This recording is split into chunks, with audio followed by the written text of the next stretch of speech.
Magandang umaga po sa ating lahat. Buksan po natin ang ating mga Biblia sa mga awit, ika-58. Pakinggan natin ng may pagpapakumbaba ang salita ng Panginoon mula sa mga awit, 58, simula sa unang talata.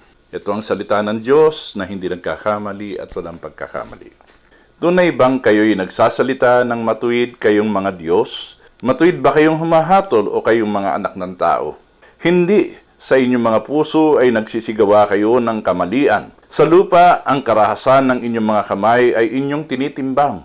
Ang masama ay naliligaw mula sa bahay bata. Silang nagsasalita ng mga kasinungalingan ay naliligaw mula sa pagkapanganak. Sila'y may kamandag na gaya ng kamandag ng ahas, gaya ng binging ahas na nagtatakip ng kanyang pandinig. Kaya't hindi nito naririnig ang tinig ng mga engkantador ni ang tusong manggagayuma. O Diyos, basagin mo ang mga ngipin sa kanilang mga bibig. Tanggalin mo ang mga pangil ng mga batang leon o Panginoon. Parang tubig na papalayong umaagos ay maglaho nawa sila. Kapag iniumang na niya ang kanyang mga palaso, maging gaya nawa sila ng mga pirasong naputol. Maging gaya nawa ng kuhol na natutunaw habang nagpapatuloy. Gaya ng wala sa panahong panganganak na hindi nakakita ng araw kailanman. Bago makaramdam ang inyong mga palayok sa init ng dawag. Kanyang kukunin ang mga iyon ng ipo-ipo, ang sariwa at gayon din ang nagniningas. Magagalak ang matuwid kapag nakita niya ang paghihiganti. Kanyang huhugasan ng kanyang mga paa ng dugo ng masama. Sasabihin ng mga tao, tiyak na sa matuwid ay may gantimpala. Tiyak na may Diyos na humahatol sa lupa. Purihin ang Diyos sa pagbasa ng kanyang salita, ating tanggapin ang kanyang pagpapala. Sumainyo nawa ang biyaya at kapayapaan mula sa Diyos na ating Ama at sa Panginoong Heso Kristo. Amen. Tayo manalangin. O Diyos na makapangyarihan sa lahat, salamat po sa inyo sa araw na ito, sa oras na ito na kami nga po inyong pinagpala na muling makapakinig ng inyong salita. Ang aming dalangin ay pakilusin nyo nga po ang inyong espiritu sa aming mga puso at isipan. Baguhin kami, O Panginoon, at bigyan kami ng pusong nagpapakumbaba sa inyong harapan. Tulungan nyo kaming matanggap ang inyong mga salita at ito po'y magdulot ng pagbabago sa aming pagkatao. Nawa, O Panginoon, lubusan nga po kami makapagpasakop sa inyo. Nais namin na kayo po'y dakilain sa aming buhay, sa aming mga pamilya, at saan man kami naroroon. Kung kaya nga po, Panginoon, sa oras na ito'y pinagkakatiwala namin ang aming mga sarili sa inyong kamay ngayon. Sa ngalan ni Jesus. Amen.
The Heidelberg Catechism.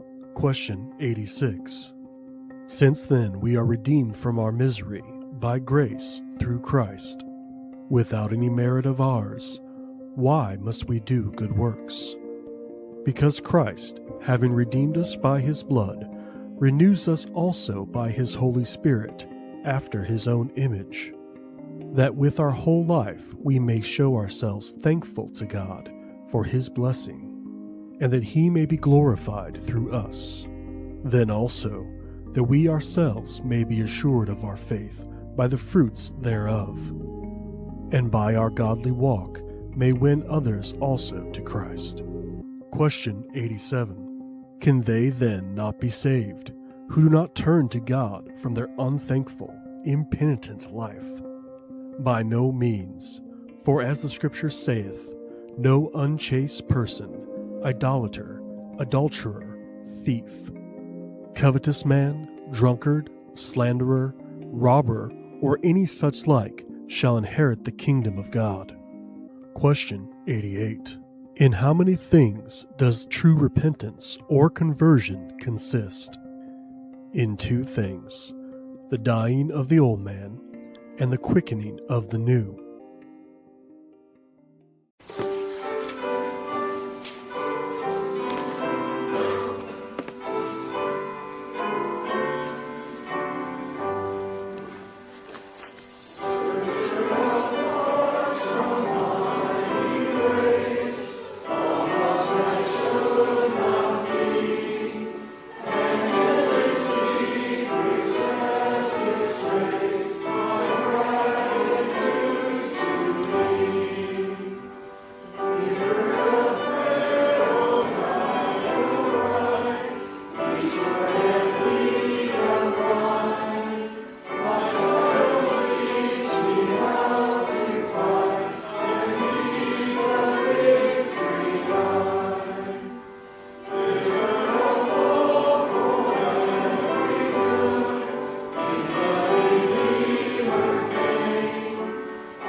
Magandang umaga muli mga kapatid. Tayo'y patuloy sa ating pag-aaral ng aklat ng unang Samuel. Nasa 25 kabanata na po tayo. Kung maalala ninyo, nung nakalipas na linggo, ay natagpuan natin si David na galit na galit. Siya'y nagalit kay Nabal to the point na gusto niyang patayin ito. Bakit kamo siya nagalit? Simple lang po. Sapagkat sa panahon ng piyesta, sa panahon na kung kailan nagbibigay ng mga tao, sa panahon na kung kailan ay kumita na malaki si Nabal sapagkat nagpagupit siya ng kanyang mga tupa na napakarami. Sa panahong iyon, lumapit si David sa kanya at humihingi ng tulong para sa kanyang mga tauhan. Nagkataon din naman na kusang loob na tinulungan ni David si Nabal. Iningatan niya ang mga ari-arian nito. Pero in return, sa halip na magpakita man lang ng kaunting utang na loob, ininsulto ni Nabal ang mga tauhan ni David at binintangan pa siya na siya'y isang takas sa kanyang amo at kung sino ba siya, hindi siya kilala. In one sense, nakaka-insulto talaga ang mga sinabi ni Nabal. Pero gayon din naman, hindi rin naman na nararapat na si David ay mag-isip na kumbaga patayin niya si Nabal dahil sa hindi siya pinagbigyan nito.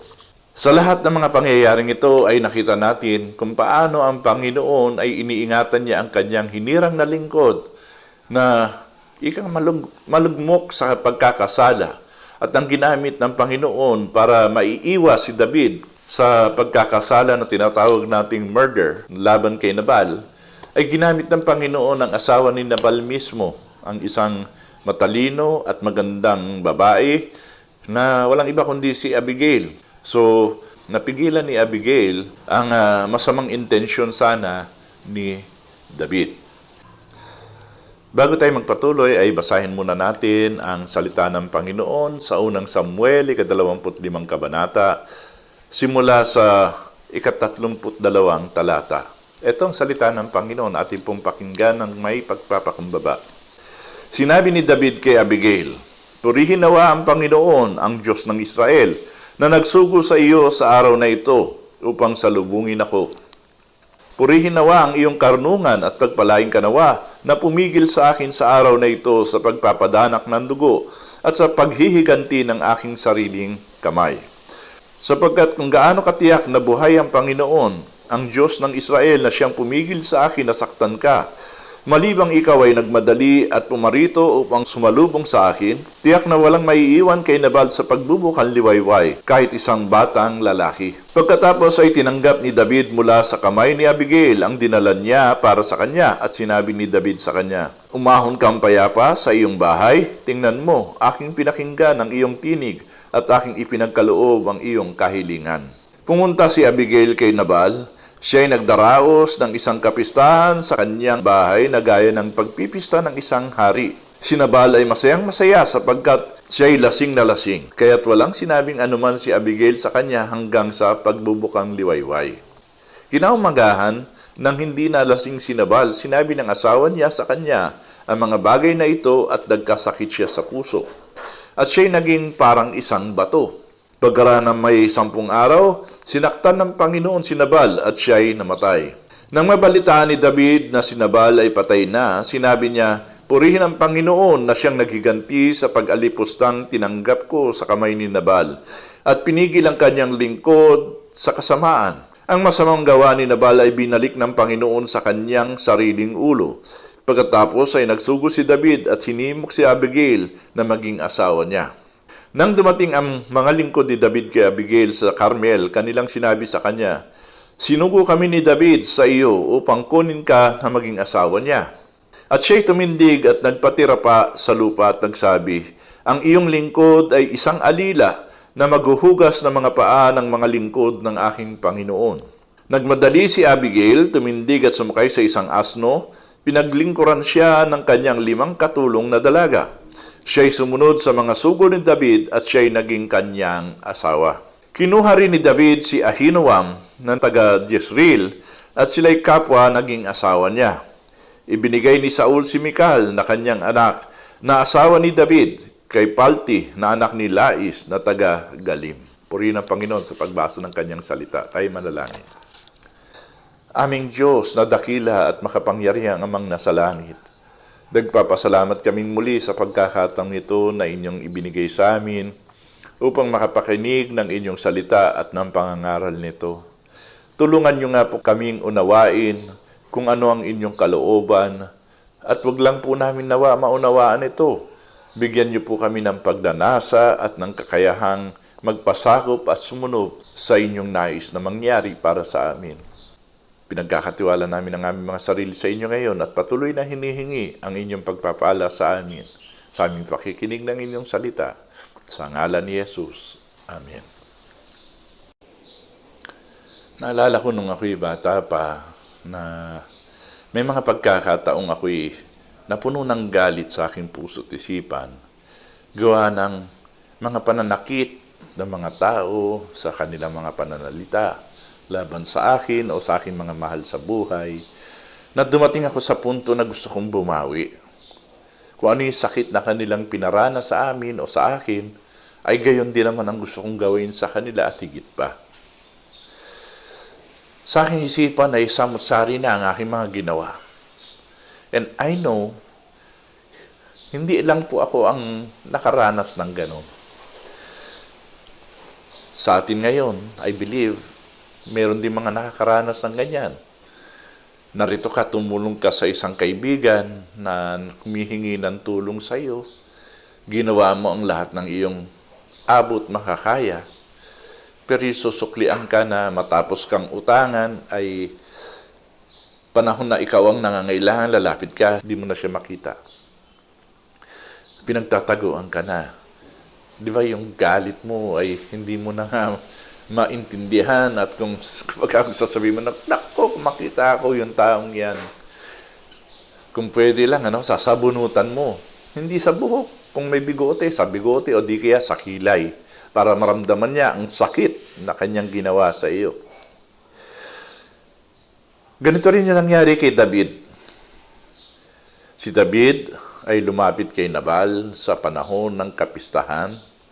Sa panahon na kung kailan ang mga tao ay dapat nagbibigayan. At nagkataon din ng panahon na lumapit si David sa kanya. Ito ay panahon na kung kailan si Nabal ay nagpapagupit nga ng kanyang mga tupa at siya ay kinikilalang mayaman. Kumikita siya malamang ng napakalaki. At sinugo nga ni David ang kanyang mga tauhan kay Nabal at nakiusap ng maayos, nagpapakumbaba. Dahil sa totoo lang, iningatan naman ni David talaga ang mga tauhan ni Nabal at ang kanyang mga ari-ariang mga tupa at kambing.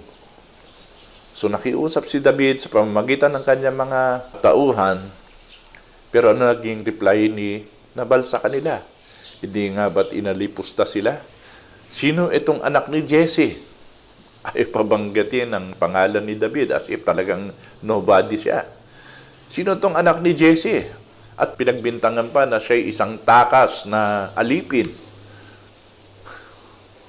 Nung marinig ni David ang tugon na ito mula sa bibig ng kanyang mga tauhan, napikon si David. Huwag na tayo magsabi pa ng kung anong mga salita pa. Sa totoo lang, napikon si David, nasaktan siya. Kasi talaga naman niyang iningatan ang mga tauhan ni Nabal. Talaga namang walang masamang nangyari sa mga tauhan ni Nabal. At sa kanyang isip-isipan, baliwala lang pala ang lahat ng kabutihang ipinakita ko para sa kanya. Naging mabuti ako sa kanya, pero sinukulian niya ako ng kasamaan.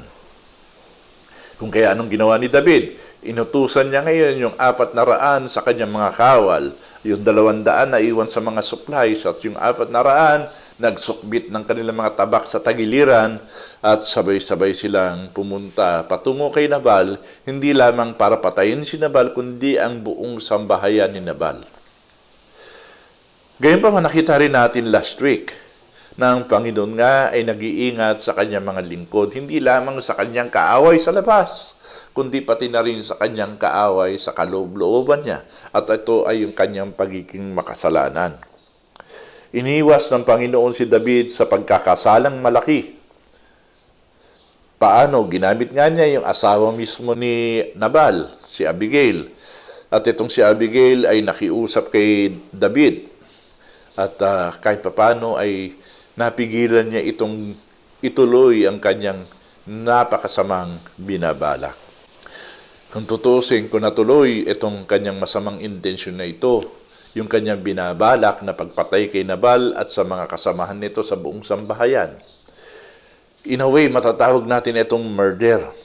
Kung pinatay ni David si Nabal at yung mga kasamahan nito na walang kamuang-muang kung tutuusin, lalabas na wala siyang pinagkaiba kay Saul bilang hari sa panahon na siya ay magiging hari. Nabanggit ko nga, may mga pagkakataon na tayo nakakaranas din ng ganong klaseng damdamin. Na tayo ininsulto, binara, nang wala sa lugar, nang hindi nararapat. May mga tao na hindi tayo pinapansin na dapat tayo pansinin, na tayo tinatanggihan, nire-reject, tinataguan, at ano pa pang mga bagay dyan. Mga taong sumasalungat sa mabuti naman nating intensyon, to the point na talagang sinasaktan pa tayo sa ating damdamin. Sa mga ganun pagkakataon, sasabihin ng marami na normal lang ang magalit. Normal lang yung gusto mong bumawi, maghiganti. Gusto mong bumawi sa taong iyo na nanakit sa iyo.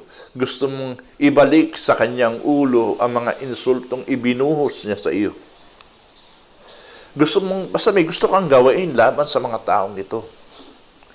Gusto mong makamit ang hustisya sa pamamagitan ng iyong mga pamaraan. Well, kung ikay ay nalagay sa ganyang sitwasyon at naniniwala ako na somehow tayong lahat ay dumaranas ng ganyan, ang salita ng Panginoon ngayon ay dapat nating pakinggan. At simple lang ang naisip parating sa atin ito, ang paghihiganti ay sa Panginoon at hindi para sa atin. Kaya dapat natin ipagkatiwala ang lahat sa Panginoon. Makikita natin na mahati sa apat na bahagi ang ating pag-aaralan ngayon. Yung unang bahagi, verses 32 to 35, makikita natin ang pagtugon ni David sa pang-iinsulto ni Nabal. Ang verse 36 to 38, makikita natin ang paghihiganti ng Panginoon laban kay Nabal, ang kamatayan ni Nabal. Ang pangatlong punto ay nasa unang bahagi ng verse 39. At ito yung paglalagay sa katwiran kay David o yung paglilinis ng kanyang pangalan ng Panginoon. At yung panghuli, verses 39, yung ikalawang bahagi hanggang verse 44, ay yung mga asawa ni David. So tingnan natin ito bawat isa. Simula sa verse 32. Ano ba yung naging tugon nga ni David nung siya'y insultuhin ni Nabal? Ay di ba'y galit na galit nga siya? So, ininsulto ni Nabal yung mga alagad ni David. At habang nangyayari yon, ang isa sa mga tauhan ni Nabal mismo na nakarinig ay lumapit kay Abigail. At nabanggit ko na rin last week, kumbaga, it's something natural nung panahon nila. Hindi, when I say natural, ito'y isang ordinaryong reaksyon ng mga tao nung panahon na iyon. Na kapag ikay ininsulto ay talagang ipaglalaban mo ang iyong dangal. At nakikinig yung lingkod ni Nabal at nakita niya ang pag-aalipusta nito sa mga tauhan ni David at pinahiya niya mga ito at pinalayas. At siya mismo bilang kahit lingkod siya ni Nabal ay I would say parang nainsulto rin siya sa mga ginawa ng kanyang amo. Kung kaya't siya mismo ay lumapit kay Abigail na asawa ni Nabal. Nasabi ko nga last week, kung ikay nasa iyong matinong pag-iisip, asawa yan nung taong gusto mong sabihan na masama. O, kumbaga, i-point out mo yung mga kapalpakan nito. Doon mo pa sa asawa ipo-point out. Not unless siguro, kung itong si Abigail ay medyo nagkikwento-kwento rin sa mga alagad niya at yung alagad nila ay alam ko ano rin ang damdamin ni Abigail laban sa kanyang asawa. Pero I doubt that kasi ang presentation dito kay Abigail ay isang matalinong babae na nag-iisip at may takot din talaga sa Panginoon.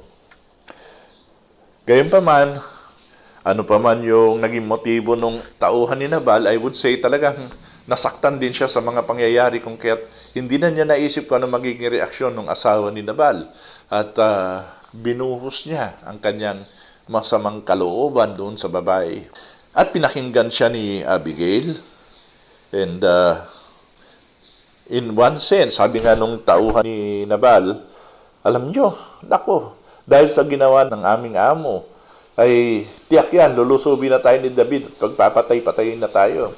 Now, may ilang commentators ang sabi, nung ito raw si Abigail ay sasalubungin na si David, narinig niya yung mga sinasabi ni David na sayang ang pagliligtas ko sa taong ito, yung mga kabutihang pinakita ko sa kanya. Well, it could be na narinig niya, yan ay kung sumisigaw si David ng kanyang mga saloobin, which I think is not possible. No? Kasi medyo malayo. Not unless talaga nagwawala si David.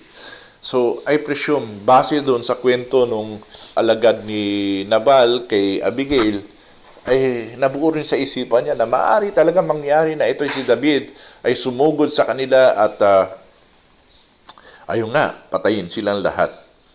At nakita natin last week na itong si Abigail, sa kanyang katalinuhan na ibinigay sa kanya ng Panginoon, sinalubong niya si David, nagsumamo siya kay David, na wag mo nang ituloy ang iyong masamang binabalak.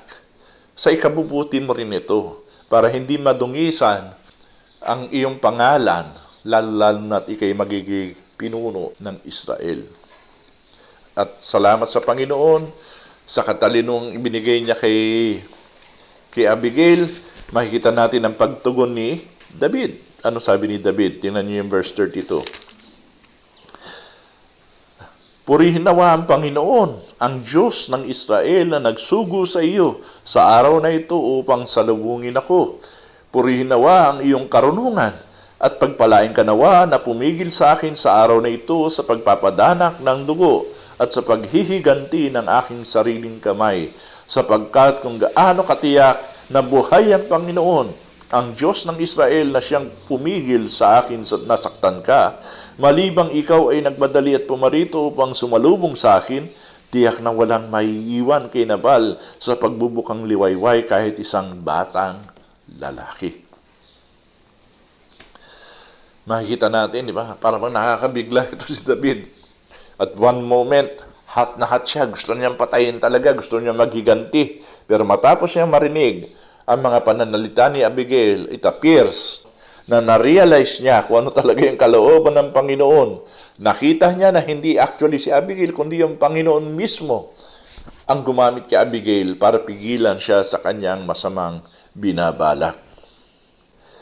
Kumbaga, in-affirm niya na ang Panginoon talaga ang pumipigil sa kanya sa pamamagitan ni Abigail na gumawa ng isang bagay na malamang ay pagsisisihan niya kapag nagawa niya ito.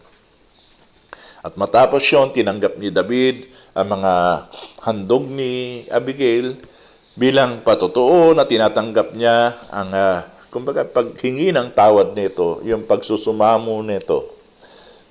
Kumbaga, ito'y patotoo na pinakinggan ko ang iyong kahilingan at hindi ko nagagawin ang aking binabalak.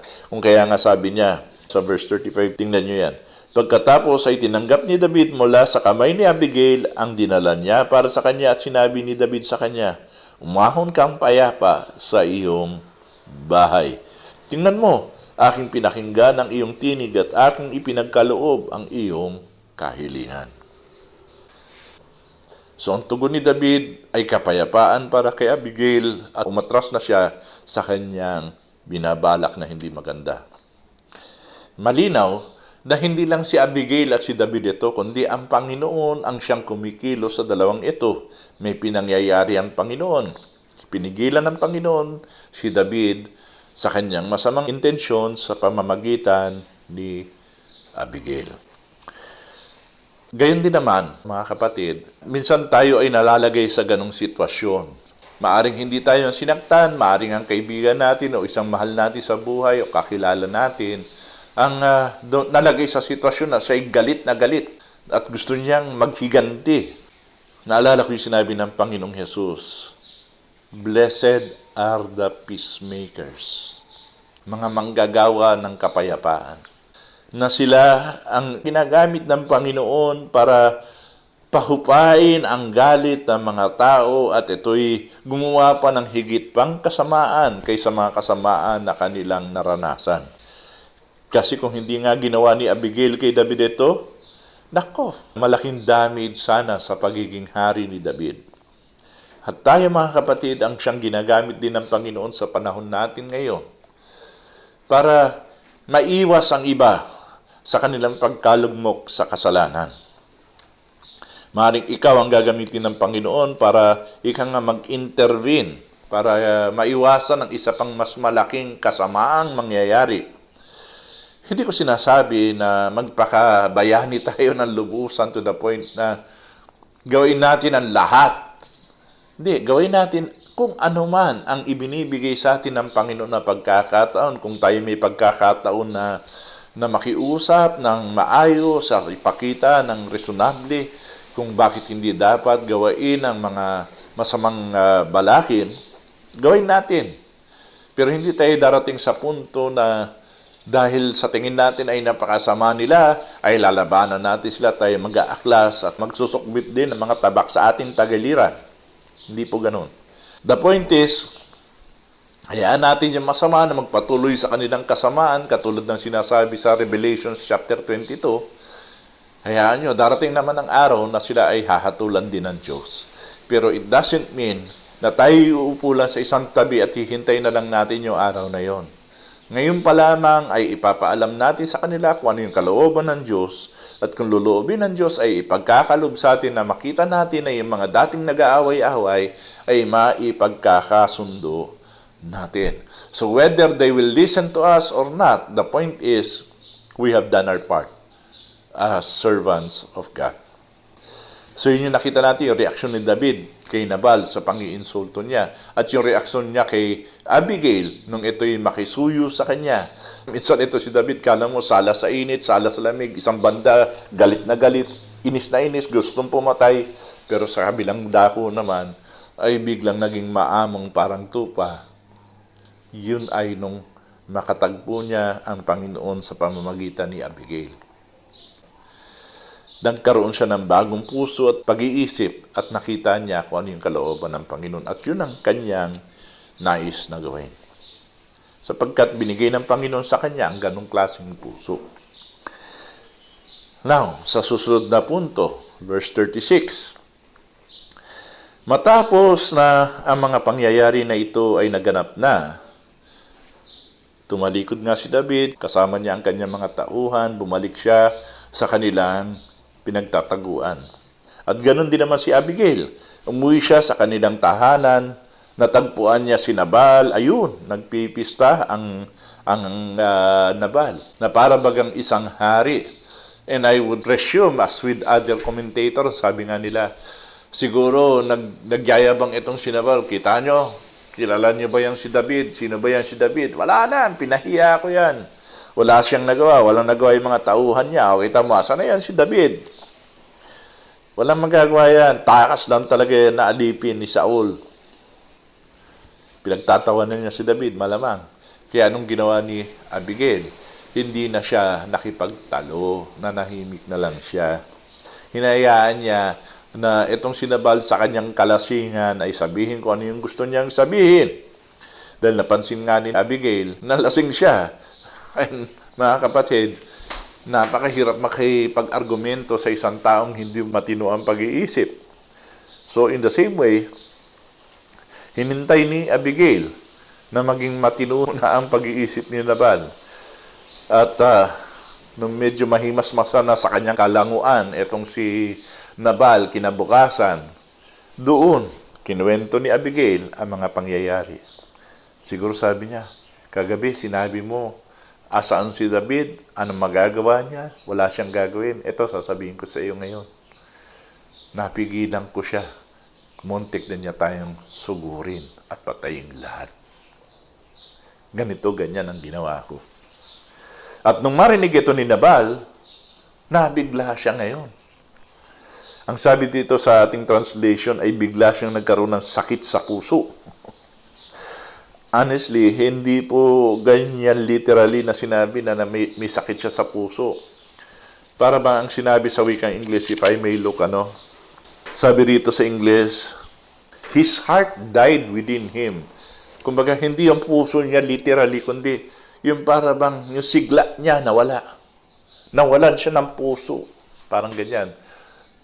Ang sabi dito, nagkasakit siya sa puso. Not literally. Although some commentators would say, ganun nga yung nangyari, inatake siya sa puso. Yung iba naman sinasabi, hindi. Kung inatake yan sa puso, right there and then, namatay na yan.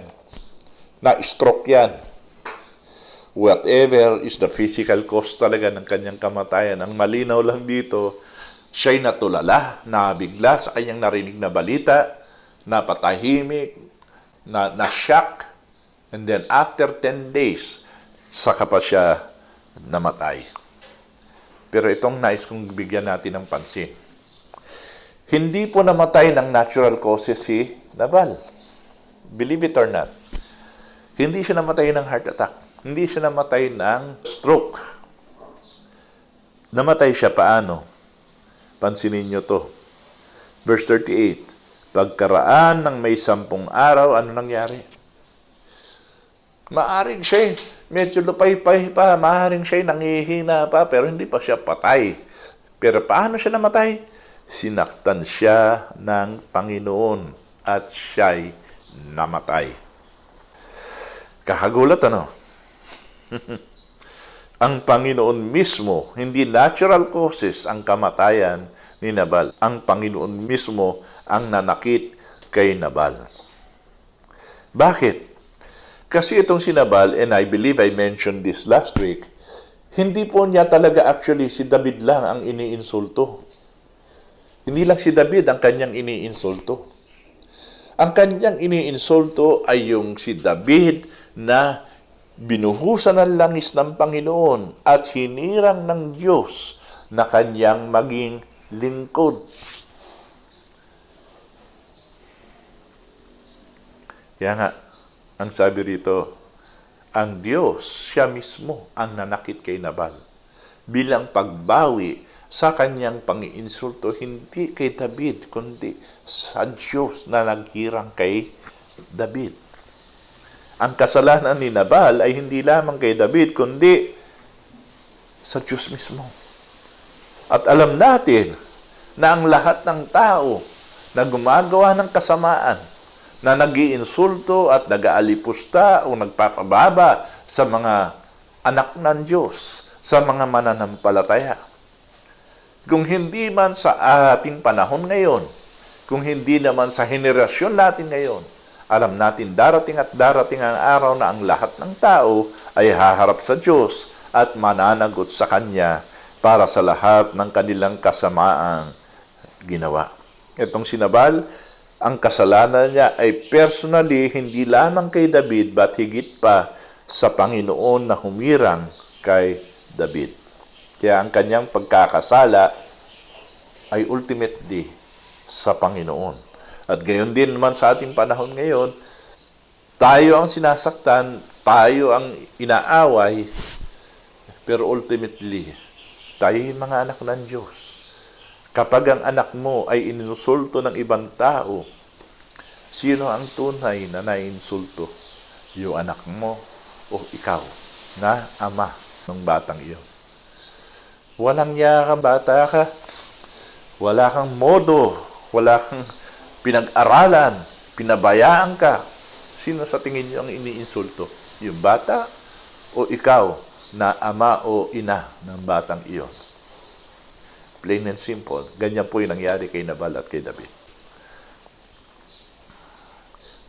Kasi, ang nais kong malinaw sa atin dito, wala pong aksidente talaga nangyayari. Masama o mabuti man sa ating paningin, ang lahat po ay mananagot talaga sa ating Panginoon. Haharap at haharap tayo sa Kanyang paghahatol. Walang nangyayari na para ba wala, talagang ganyan lang, natural lang nangyayari yan. Yung tinatawag nating natural, may nagpapangyayari noon. Kaya nga sinasabi natin, ang Diyos ay nagkakalinga. Yung mga masamang nangyayari sa atin, kaya nga niya nasasabi, yan, gagamitin ko yan para sa ikabubuti mo. Kaya nga may katiyakan tayo eh.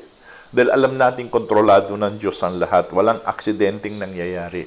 At kung may nanakit man sa atin, kaya nga sinasabi sa atin na sa Diyos ang paghihiganti, sa atin na magtiwala sa Kanya, kasi nasa timing ng Panginoon yan. Kasi in this sense, kung si David ang siyang naghanap ng hustisya sa pamamagitan ng sarili niyang kamay, magiging worthless ang kanyang pagkamit ng hustisya. Nasa timing ng Panginoon yan. Minsan, naghihiganti agad ang Panginoon. Minsan, hinahayaan niya at pinalalagpas niya. Dahil sa pamamagitan minsan ng mga sakit na ating dinaranas, ay natututo tayong maging pasensyoso. Mas nakikita natin nga nagkakaroon tayo ng panahon na pagbulay-bulayan ang lahat. At makita natin na maaaring tayo rin talaga ang pinagmulan kung bakit nagkaganon yung isang tao. At tayo mismo ay magbago. Sa ating ikabubuti, na sa panahon ng Panginoon talaga ang lahat. At alam natin, in His time, He makes all things beautiful. Itong kamatayan ni Nabal, after 10 days, saka pa siya namatay. Parang ang bilis, ano? Hindi po, may mas mabilis pa dyan. Naalala niyo si Ananias at Sapphira? In a way, ininsulto nila ang Diyos. Nung sila'y makonfronta kagad ni Pedro, isang saglit lang. Tumumba at namatay. Minsan po kasi, talagang ganun ang Panginoon. Kapag kayo nagkasala sa isang iglap lang, pwede kanyang bawian. Pero ang sabi nga ni Pedro rin sa isang banda, alam nyo, pasensyoso lang talaga ang Panginoon. Binibigyan ka pa ng pagkakataon na magsisi at tumalikod sa iyong kasalanan. Kaya makikita natin na minsan, parang ang tagal bago bumawi ng Panginoon. Hindi. May plano rin ang Panginoon sa taong iyon. Maaring malay mo, Ano ba mas gugustuhin mo kung ikay talagang tunay na nagmamahal sa Diyos? Yung taong nag-aalipusta ngayon sa Diyos ay magbago ang kalooban at magmahal din sa Diyos. Maalay mo, mas higit pa sa pagmamahal mo sa Diyos. O siya'y manatili sa kanyang kasamaan at alipustahin ang pangalan ng Diyos na iyong minamahal. So, ang Panginoon ang mas nakakalam ng mga bagay na yan. Sabi nga, uulitin ko sa Revelations 22 verses 11 to 12 yun. Hayaan niyo yung makasalanan na magpatuloy sa kanilang pagkakasala at yung mabuti sa kanyang kabutihan. Point being, ang hustisya ay nasa kamay ng Panginoon. Siya ang magtatalaga kung kailan paghihigantihan ang lahat ng kasamaang nangyayari sa mundong ito. Para sa atin, ang ating dapat gawain ay magpatuloy tayo na magpahayag ng Ebanghelyo at ang Ebanghelyo po ay ang katotohanan na merong kapatawaran sa Panginoon. Kung ikay nagkasala, magtiwala ka sa Kanya, talikuran mo ang iyong mga kasalanan at ang kapatawaran ay para sa iyo. Kung tayo ay nakatikim ng kapatawaran ng Panginoon, hindi nga po ba tayo rin dapat ay marunong magpatawad? Kasi kung tutuusin lang, pwede naman tayo sana, bago pa makakilala sa Diyos, sinabi ng Diyos, ay hindi, ininsulto ko niya, patay ka na ngayon. Pero hindi ginawa ng Panginoon sa atin yan. Ang nais ng Panginoon, yung mga naranasan nating kabutihan niya, ay maranasan din ng kanyang mga hinirang na maaaring hindi pa kumikilala sa kanya sa ngayon. Kung kaya nga, mga kapatid, huwag masyadong hot. Kung ikay nasaktan, nainsulto, naalipusta, ipagkatiwala ang lahat sa Panginoon at hayaan natin na ang Panginoon ang siyang bumawi para sa atin. I think I used this illustration long time ago. Isipin na lang rin natin ang ganito. Kung ikay sinuntok, ang natural na reaksyon ng isang tao ay sumuntok ding pabalik. Pag sumuntok kang pabalik, buti sana kung titigil yung unang nanuntok sa'yo. Hindi pa palamang yan. So, suntukin ka rin yan. At mamaya susuntok ka na at magsusuntukan na kayo. Kung mas malakas sa sa'yo, mas marami ka suntok na tatanggapin. Pero kung ikay sinuntok at ipinagkatiwala mo sa Diyos at ang Diyos ang sumuntok sa Kanya, ewan ko lang kung makabangon pa yon. Hindi po ba? Ipagkatiwala ninyo ang sakit sa Panginoon na ating dinaranas ngayon. Hayaan nyo.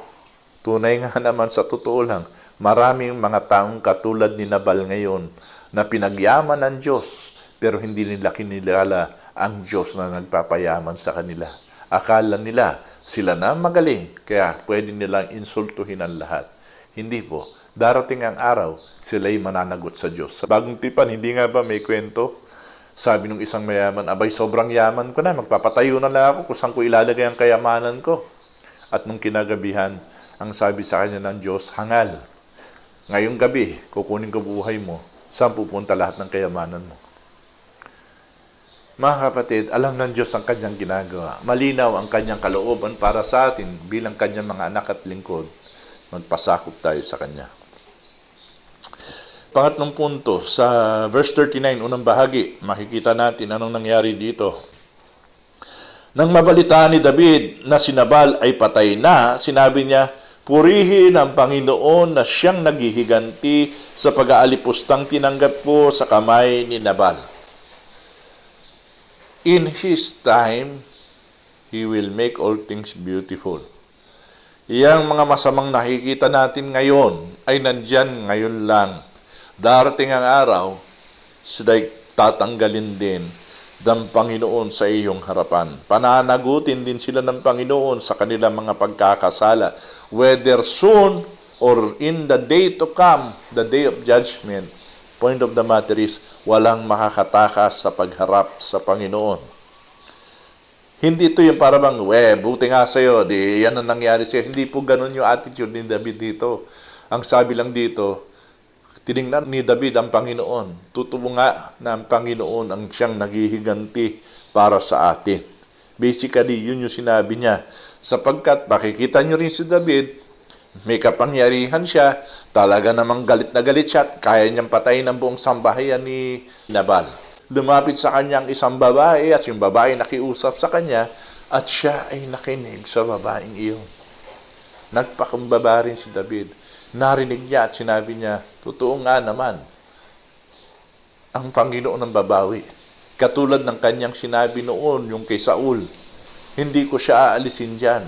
Ang Panginoon na mag-aalis sa kanya. Kung kalooban ng Panginoon, ako'y maging hari, nasa panahon ng Panginoon yan.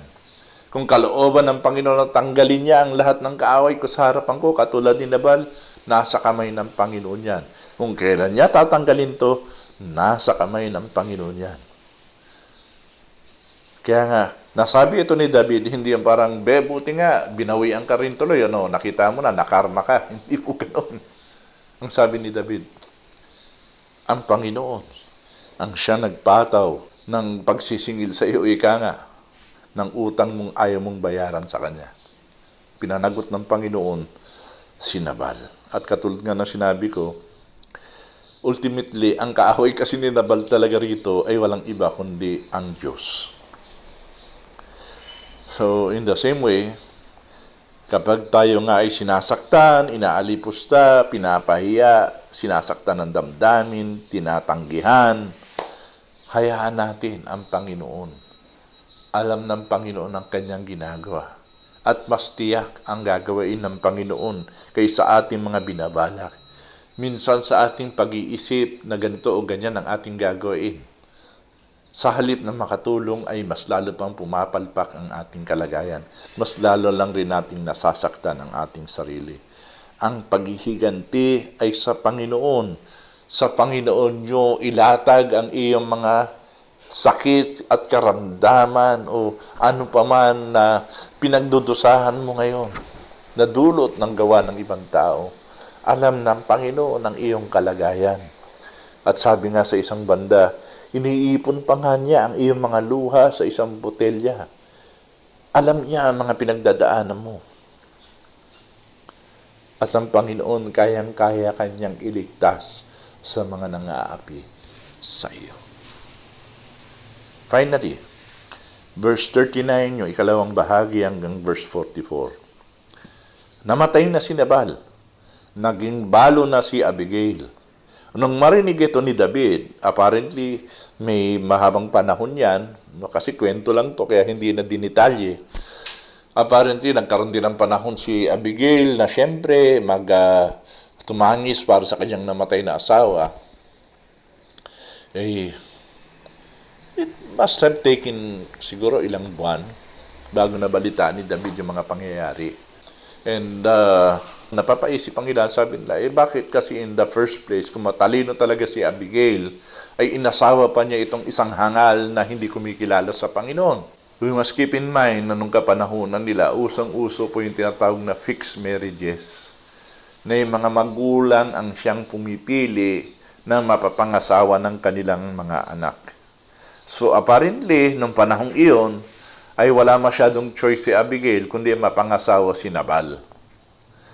And I will have to say this, lalo na sa panahon natin ngayon, supposedly, na malaya ang mga bata na makapili ng kanilang mapapangasawa. And yet, ganito nangyayari ngayon, and I have heard this not only once, twice, but many, many times, and still hear things like this.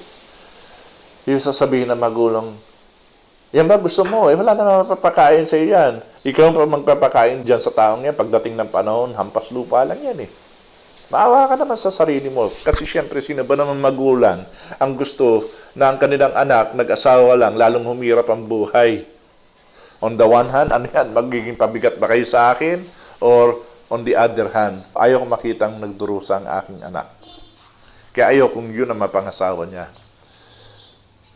How many of us ang hiisipin na mabuti na makapangasawa ng mayamang incheck ang aking anak, kahit hindi Kristiyano, kaysa mapangasawa niya isang Kristiyano na isang kahig, isang tuka?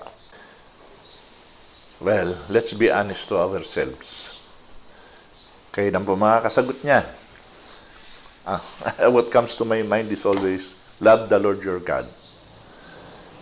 Kung ano pong pinangyayari ng Panginoon, kung tayo nga po ay nagtuturo ng pananampalataya sa ating mga anak, makikita natin ang bunga ng ating mga pagtuturo sa kanila pagdating ng panahon na sila ay magdidesisyon na para sa kanilang sarili. At sana nga, katulad mo, as to what you claim for yourself right now, that you love God. May it be that our children will also exhibit the same attitude in life. Narito si Abigail, na pangasawa niya ang isang hangal. Matalino siya, maganda, pero throughout the years na nakasama niya si Nabal, well, wala na siya magawa. Asawa na niya. So, pinaglingkuran niya. Pero dumating yung pagkakataon, nakatagpo niya ang isang tunay na lingkod ng Diyos, si David. Kinilala niya kung sino talaga si David. Isang lingkod ng Diyos. At para sa mga kabataan na nag-iisip, minsan hindi naman yung magulang, kundi yung mga bata rin mismo na mag-aasawa o nasa marrying age na ang nag-iisip, ay, ayoko na yung mga pinagdaanan namin kahirapan dahil si daddy at si mommy ay talaga namang naging committed Christian, kaya committed din kami sa kahirapan na hindi ko na nadanas yung mga karangyaan ng buhay. So ayoko nga mag-asawa ng Kristiyanong nag-iikahos sa buhay. I would rather na makaranas naman ng karangyaan ng daigdig na ito. Mga kapatid, alalahanin ninyo na ang Panginoon, nung ibigay niya kay Adan, si Eva, ang issue doon ay, etong si Eva ay yung help meet for Adam. Ito yung makakatulong kay Adan, hindi lamang sa buhay, kundi sa kanyang paglilingkod at pagsunod sa Panginoon. And may I advise you that if ever you are at that point na nagdidesisyon ka, na sabi nila malalagay sa tahimik, which is in a way, hindi naman katahimikan, kundi mas maraming gulo kung tutuusin, pero ang kagandahan nandun, may kasama ka sa pagharap sa kaguluhan. Kasi whether or not may kasama ka, haharap ka naman talaga sa kaguluhan. Piliin nyo yung makakatulong sa inyo na manatiling tapat sa iyong pagkilala at paglilingkod sa Panginoon. Kasi iyan po ang isa sa pinaka-intensyon ng pag-aasawa. Kasi kung hindi po kayo makakapangasawa ng isang taong kumikilala at may takot sa Panginoon, mabigat na ang buhay. Sa totoo lang, pabibigatin pa noon ang iyong buhay. Kasi magkaiba kayo ng pag-iisip. Hindi nga ba't sabi ng Apostol Pablo, no, do not be unequally yoked. Kasi hindi mo pwedeng pagsamahin si Kristo at si Belial. Iba ang pag-iisip nito, iba ang takbo ng utak mo. Paano kayo magkakasundo? Magiging mahirap ang buhay nyo. Kaya nga, salamat sa Panginoon, wala na yung fixed marriages in a sense. Kung kayo ay nasa ganong sitwasyon, magpasalamat kayo sa Panginoon. Pero in your choosing of a partner in life, be very careful. Sabi nga ni Pablo sa 1 Corinthians chapter 7, pwede ka mag-asawa, hindi naman masama yan.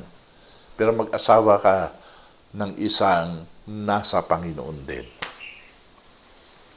So narito na si David. Narinig niyang namatay na si Nabal. So anong ginawa ni David? Sa verse 39, matapos siya magpasalamat sa Panginoon, sabi nga ni David dito, ang masamang gawa ni Nabal ay ibinalik ng Panginoon sa kanyang sariling ulo. Pagkatapos, anong ginawa ni David?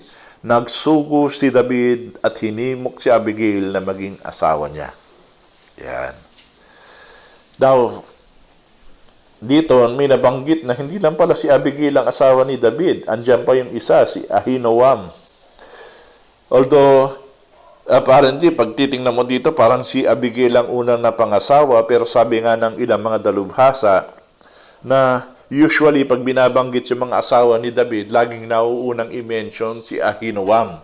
So apparently, mas naging unang asawa ni David itong si Ahinoam bago pa kay Abigail. Si Abigail ay parang pangalawang asawa lang. So, imagine the surprise of Abigail din, nung malaman niya, hindi lang pala akong asawa ni David. Ngayon, isipin natin, ay pwede pala mag-asawa ng marami. Hindi po. We have to remember, ito yung kultura nila noon at pinahayaan lang ng Panginoon niya dahil may gusto pa siyang pangyarihin. Pero ang kalooban talaga ng Panginoon from the very start, isang babae, isang lalaki lamang. Walang maraming asawa. Pero nung kapanahunan nila David, this is a customary practice kung tawagin. lalong-lalo na para sa mga hari. Kasi ang mga hari ay kinikilalang magandang uri. Ika nga, mga dugong bughaw. May talino at galing na hindi ordinaryo. Kaya kailangan paramihin ang kanilang angkan. Something like that. Pero whatever the reason is, point is, yun yung kaugalian nila, hindi ka bigla-bigla sa mga tao ng panahon noon na ang isang tao ay maraming asawa. Hindi po ito katulad na napapanood sa TV na legal wives. Hindi po. Kaya nga, sino ba tong artista na to? Magpaka-Muslim para magkaroon lang ng asawa, ng ilan. That's not it. Ang point na nangyari dito, pansinin niyo yung verse 44. Yung dating asawa ni David na si Michal, wala, binigay rin ni Saul doon sa ibang lalaki. In one sense, dito, kumbaga talagang nagkahiwalay na ng landas si Saul at si David. So anyway, what am I trying to point out? Ito po ay kaugalian nila noon at hindi na po kaugalian ngayon. At sa totoo lang, sa ngayon, malinaw na sa ating kaisipan ang mga sinabi ng Panginoon, ang nais ng Panginoon, isang lalaki at isang babae. Iiwan pa nga ng lalaki ang kanyang magulang, ang kanyang dating pamilya at siya ibubuo ng isang panibagong pamilya. Yan ang kalooban ng Panginoon. And as it is, sa totoo lang, maraming ang asawa si David, hindi lang si Ahinoam, hindi lang si Abigail, no, kinuha pa niya uli si Michal, at kung sino-sino pang naging asawa niya nung siya'y maging hari at itanghal na hari doon sa Hebron, at hanggat siya'y maging hari ng buong Israel.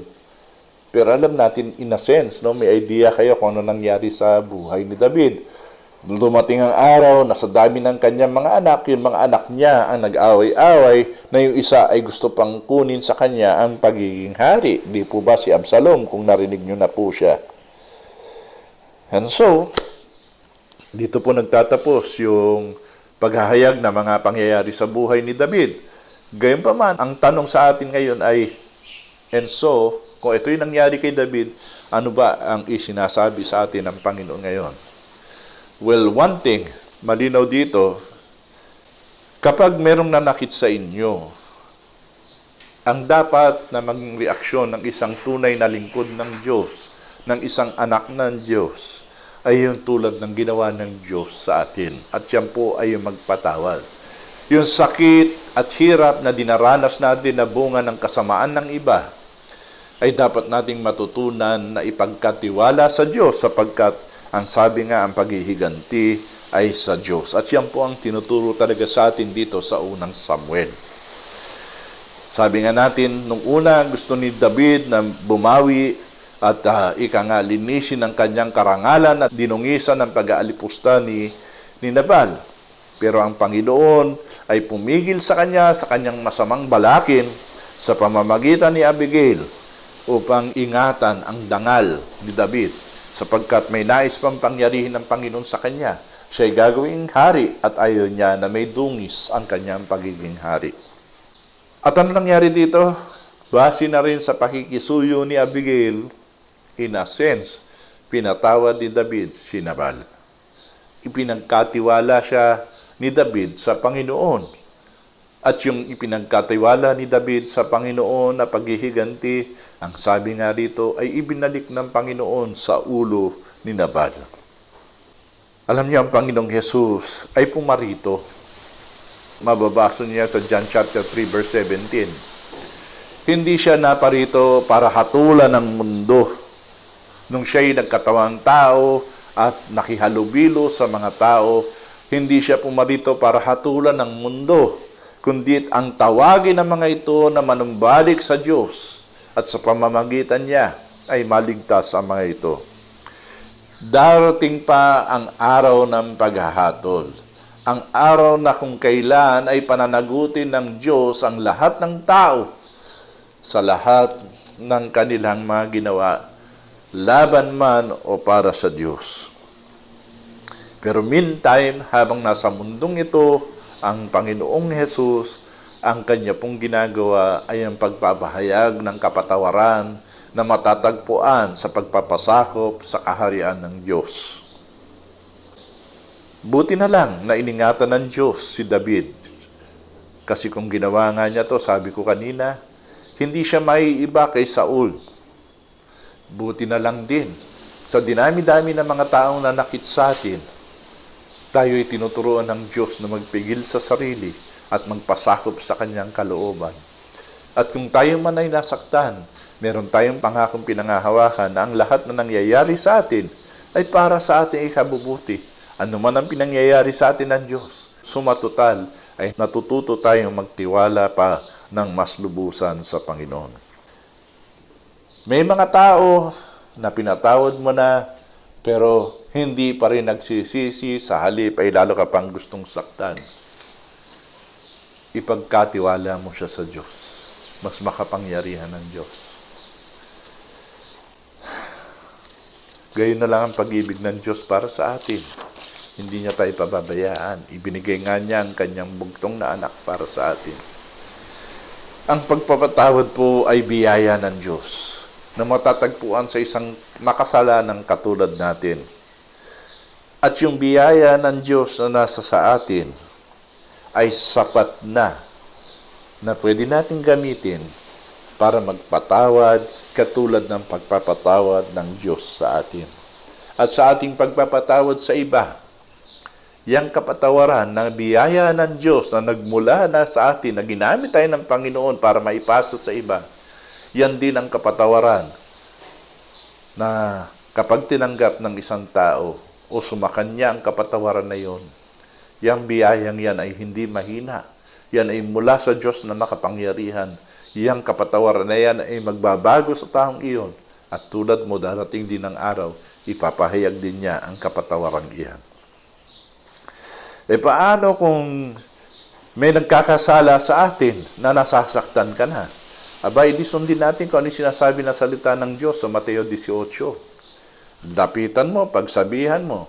Hindi ka pinakinggan, magdala ka ng kasama.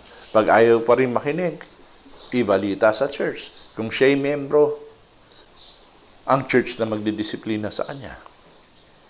Pero ikaw, on your own, you do all you can to follow God and what He says. Hindi yung you do all you can within your power. You do all you can in accordance with what God says in His Word. Huwag tayong kikilos base sa ating nararamdaman.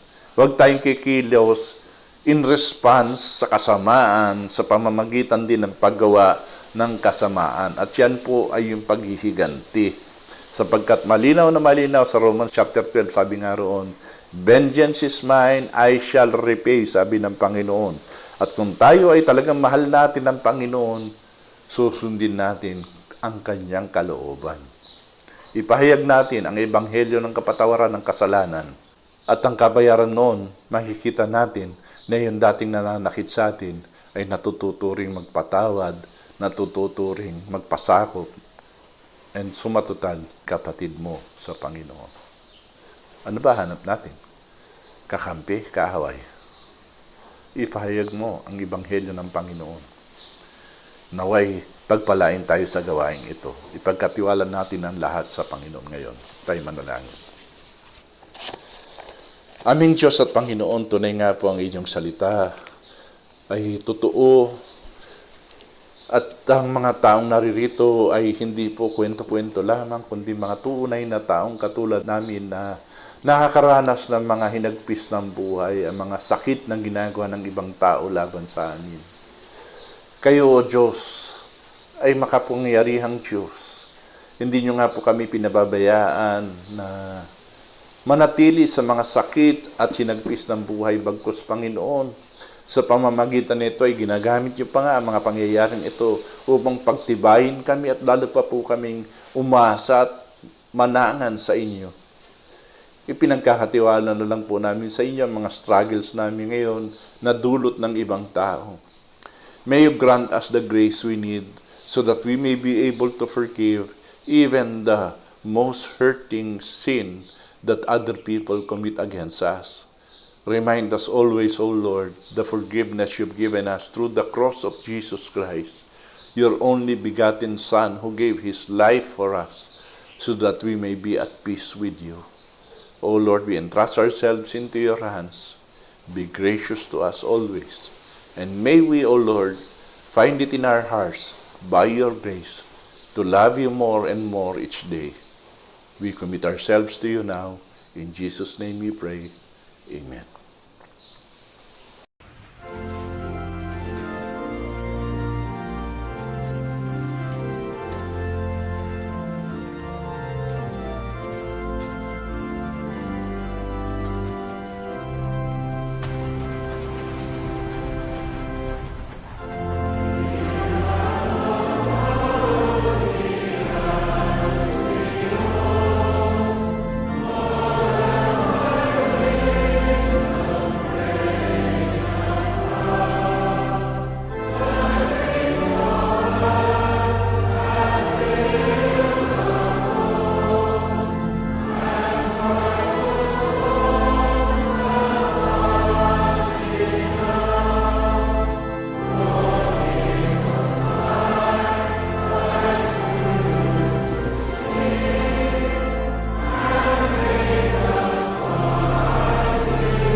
receive the benediction.